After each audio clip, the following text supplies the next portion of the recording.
दिग्गज निवेशक रेखा झुनझुनवाला एक बार फिर सुर्खियों में। उन्होंने फेडरल बैंक पर बड़ा दांव लगाया है।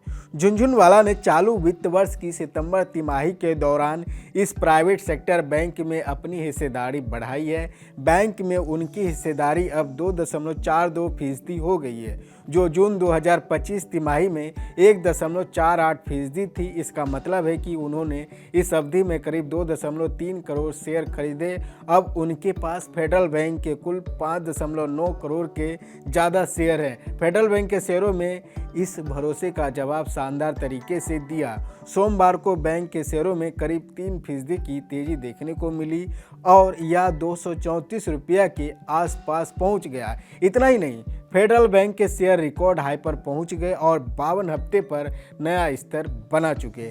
पिछले 5 सालों में इस बैंक के शेयरों ने निवेशकों को 365% से ज़्यादा का रिटर्न दिया है। अक्टूबर 2020 में जहां शेयर 50 रुपये से आसपास था, वहीं अब यह 235 रुपये के करीब पहुंच चुका है। यानी जिन निवेशकों ने लंबे समय तक इस स्टॉक को होल्ड किया है, उन्होंने ज़बरदस्त मुनाफा कमाया है। बैंक के शेयरों में तेजी के पीछे एक और बड़ी वजह है। अमेरिकी प्राइवेट इक्विटी दिग्गज ब्लैकस्टोन ने फेडरल बैंक में 9.9% हिस्सेदारी खरीदने की घोषणा की है। कंपनी करीब $705 मिलियन का निवेश करने का तैयारी में है। इस खबर के बाद से बाजार में बैंकिंग सेक्टर के प्रति उत्साह और बढ़ गया। फेडरल बैंक ने पिछले कुछ सालों में अपने बिजनेस मॉडल को मजबूत किया है। डिजिटल बैंकिंग पर फोकस, एसेट क्वालिटी में सुधार और लगातार बेहतर तरीके ने निवेशकों का भरोसा बढ़ाया है। यही वजह है कि रेखा झुनझुनवाला जैसी बड़ी निवेशक इस बैंक में लगातार अपनी हिस्सेदारी बढ़ा रही है।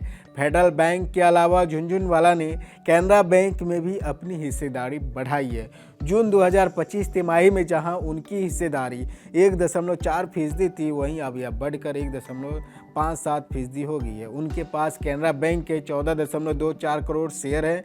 बाजार विशेषज्ञों का मानना है कि झुनझुनवाला का किसी भी बैंक में निवेश बढ़ाना इस बात का संकेत है कि वे आने वाले समय में बैंकिंग सेक्टर की ग्रोथ को लेकर काफ़ी आशावादी है। खासकर प्राइवेट और पब्लिक सेक्टर के चुनिंदा बैंकिंग स्टॉक में उन्होंने ज़बरदस्त संभावनाएं नज़र आ रही है।